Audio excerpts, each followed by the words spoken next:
Hello, welcome back to Blender CC Live Noding. In this episode, we're gonna do a quick revision of this points inside mesh node, and I'm using SphereChalk, and I think this is like a more proper setup if you want to create some kind of a 3D voxel generator for any kind of 3D mesh.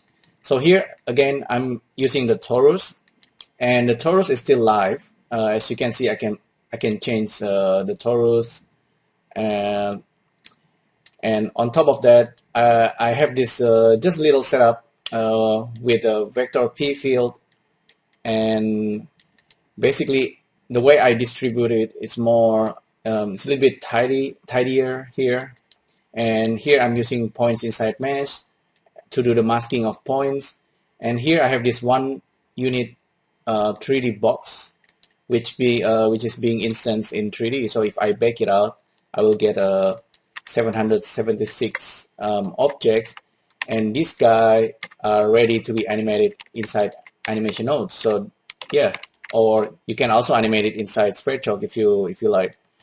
So I'll start from scratch. This is the final one. I'll start from scratch. So compositing and SphereChalk add-on, new.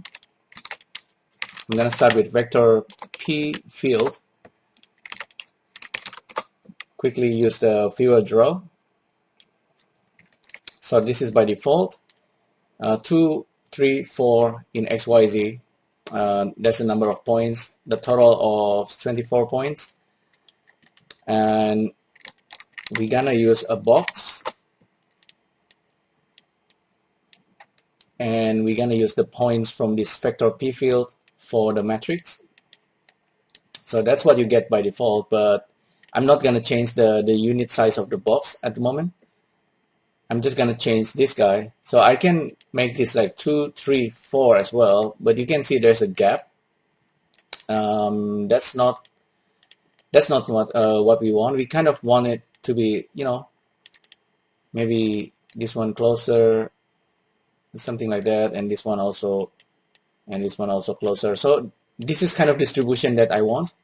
So you can see from the number here, 2, 3, 4, and then 1, 2, 3. That means we can kind of make a relationship between the number. So if we use like a number node, and this guy is going to be integer, this number is going to be 2, 3, and 4. So 2, 3, and 4. Nothing changed there. And this guy is floating value.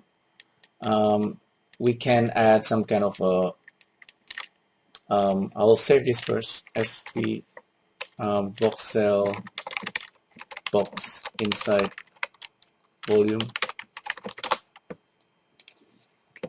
I'm gonna use math node, and this guy is gonna be just a minus x minus 1.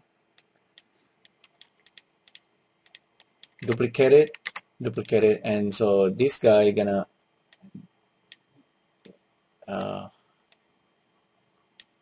this will goes there. And so this, if we are doing it this way, no matter how we grow our matrices of this vector p, we're gonna get nicely distributed block of boxes. So yeah, this is the setup actually. Nothing more, nothing less. What we can do to make this better is actually with the number node, we can make some kind of limitations, smallest minimum value and the maximum value. In this case, I just want to make it, actually make this 20, maybe between 1 and 20, because we don't want this value to be negative. When it's negative, it's not good. But if we make min and max limitations, we're gonna make sure that we don't go over or too small. So that's kind of nice. Okay, now we have this block of cube. We are ready to put our torus. So I'm gonna create a torus. I'm gonna disconnect this guy.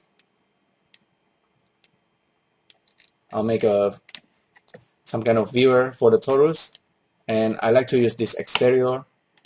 This one actually not too bad either. You can have like a really nice effects like this. You might have seen it in the Lego movie, this kind of effect. You will see we can easily create it using Blender. Okay, this is the torus, and we want to put the points inside the torus. So all we need to do is let's save this again. Use the points inside mesh node. Pipe in the torus data, and the points from vector P field goes in here. And we don't need to use the masking. We just pipe in the vertices there. So by doing that, we have the points inside the torus. And if we do a little bit of animations, it's gonna happen like that. So I think I think this is being used in the Lego movie, kind of, but they're using Houdini. If you want to make this the range a little bit bigger, you can, of course, increase this number.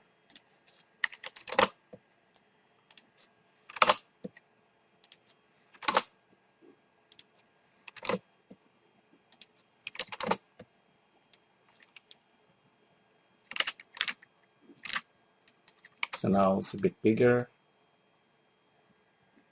We can scale our torus or make it smaller. Be careful, this might get heavy.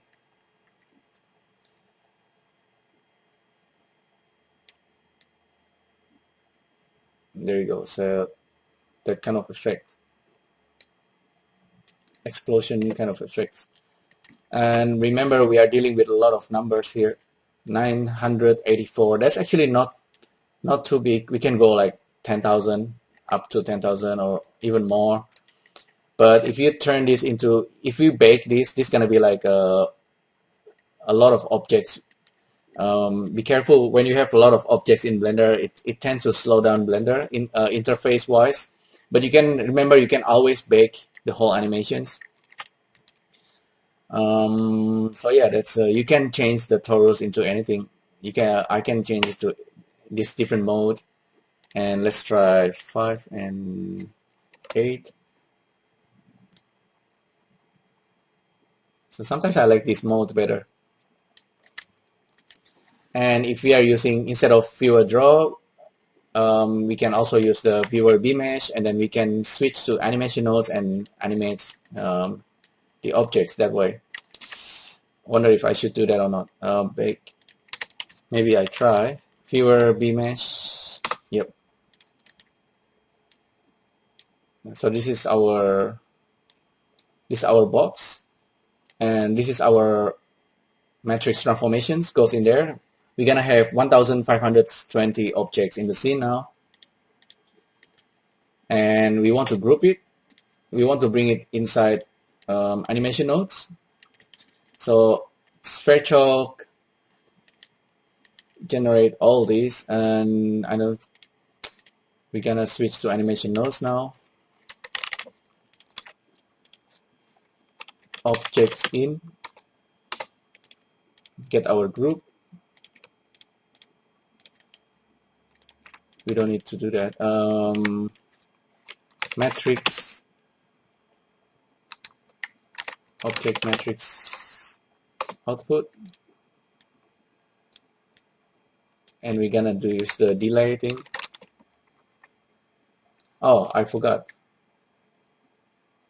We need to probably we might need to reset the transform or something. You see the locations for each cube. We need to kind of bring that into animation nodes. Select all the objects basically, and then get the initial transform, and then inside animation nodes we need to get the initial transform from each object, and then plug this into this guy,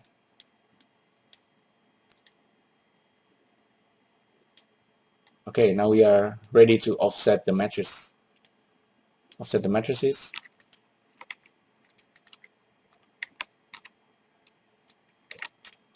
So matrix offset.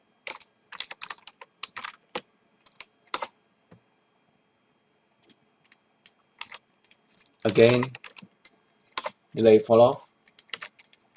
Frame goes into time. This goes into the fall off. And we want to offset the matrices. Location, voice, and z-axis. Let's see how it looks. It's 1000.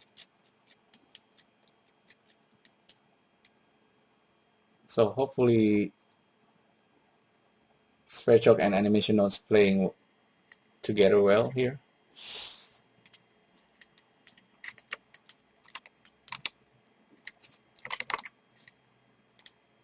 Let's switch to 3D view full. So this should be a lot faster. At this stage, really, if it's like a production, you want to bake it out. You can use Alembic to bake the animations. And switch this to timeline, frame 0, and then run the animations. Perhaps I need to switch off the Sverchok processing. So just go to the panel here and then turn off the P. So now let's play back the animation. So now it's better. So Sverchok doesn't need to calculate every process, but Sverchok actually did this the torus voxelation.